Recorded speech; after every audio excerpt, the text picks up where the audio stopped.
Okay, today my review is on The Darkest Powers Trilogy by Kelley Armstrong. And this is a young adult series, and usually Kelley Armstrong did the Otherworld series, which was an adult series.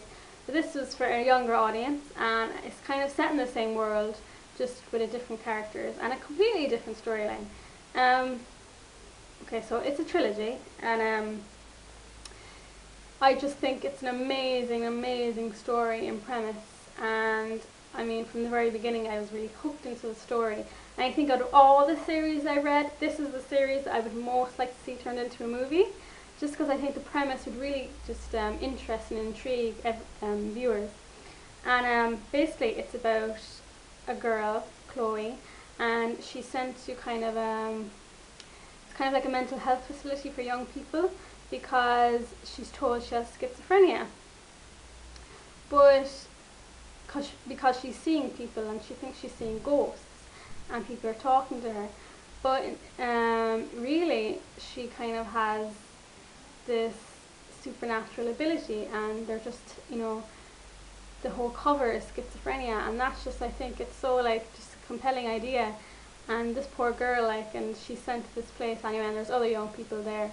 There's about 6, I think.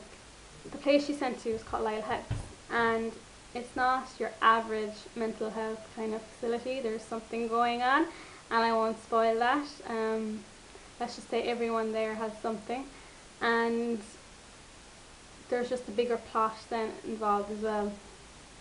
I don't really want to spoil it, but it's a really good trilogy, and it's very character driven, I think. But there's a really good story, and it's a good conspiracy kind of trilogy, because there is a big conspiracy involved.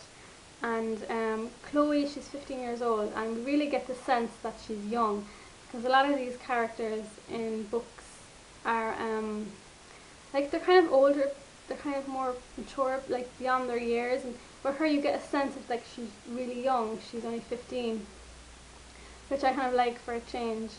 And there's a good range of characters in there. The first one is very emotional, and because you get to see what Chloe is going through and meeting all these different people. And then the second book is a bit more action packed. Unfortunately, the third one, it's still a great book, but I was a little disappointed with it, just because I was so in love with the first two that I kind of expected the third one to be just as good, and it was kind of a little less good, because the story didn't move the story kind of just wasn't exciting enough for me. It kind of stayed in the same place the whole time. Yeah, so this trilogy, I mean, the characters are endearing, and there's good twists and turns, and it's exciting and emotional, and I just think it's great, and I definitely recommend it. Kelley Armstrong, she's doing it's kind of like a spin-off series. I mean, the conspiracy used in this series is used in another one, and it's called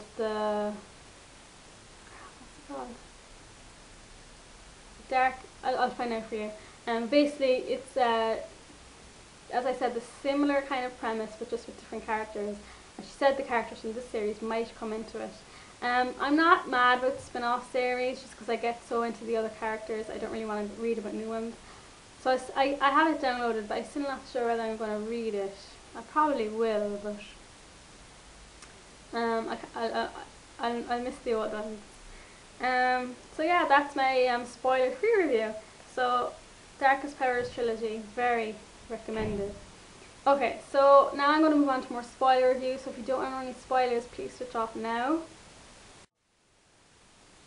Okay, so as I said, I mentioned actually a character who I liked by the third book a lot, and that's Tori. You get to see her change throughout, from the first book to the last book. She becomes quite friendly with Chloe and kind of protective, and she's just so leered, I think, in her whole relationship with her mother. And there was a good few times where I thought she was going to be killed by the third book, and I was really no, I hope she doesn't die. And actually, there's one thing in this book, you get to know all the different characters in Lyle House and all their problems, and it was really sad when you find out one of them dies. And these books, they don't shy away from murder. They murder kids in it and everything. As I said with Chloe, I thought, she was sweet and she's young, and I liked Simon. I thought he was cute and funny. I kind of wanted her to get with Simon. I liked Derek's kind of protectiveness of her and everything, and she was kind of like the first person to help thaw him out. But he just seemed a bit creepy to me. I think it was just their difference, like, 'cause he was so like physically mature and she was the opposite. So I didn't see them as a nice match, but I think other readers like them together. So as I said, the story was so appealing that like these characters are brainwashed into thinking they have psychiatric problems, and really it's like a supernatural problem, and it's just so fascinating and twisted, and I just loved that idea. I thought the big conspiracy was amazing. Like, there's these kids in Lyle House, and Chloe finds out that every adult is in on it. Like, they were part of this kind of like genetic program, and something went wrong. I know they're killing some of them and just monitoring the rest, and her aunt is in on it. So it was great, like tension filled kind of pacing to the story. And the second one was really exciting when they escape Lyle House and they have to go through all this kind of drama. And the third one, as I said, I wasn't 100% happy with it, just because like it stayed in the same setting for a lot of it. I know the first book was in Lyle House a lot, but you were getting to know the characters and it was emotional and everything. By the third one, I just wanted it to be a bit more exciting, and the whole ending to it wasn't big enough. It wasn't extreme enough for me. The one scene that I thought would be amazing in the movie is the scene in the first book. I can't remember the name of the girl, but they're in a classroom and they're being taught, and a scissor is flown at the teacher. Or I think it's the scissors or it's a pen or something is thrown at the teacher. And she thinks it's this girl acting out because she has like anger issues and everything. And the poor girl, like she has poltergeist with her, or I'm so bad, I don't know the great details. But there's some supernatural reason for it. Like she's either telepathic or sorry, she's either telekinetic.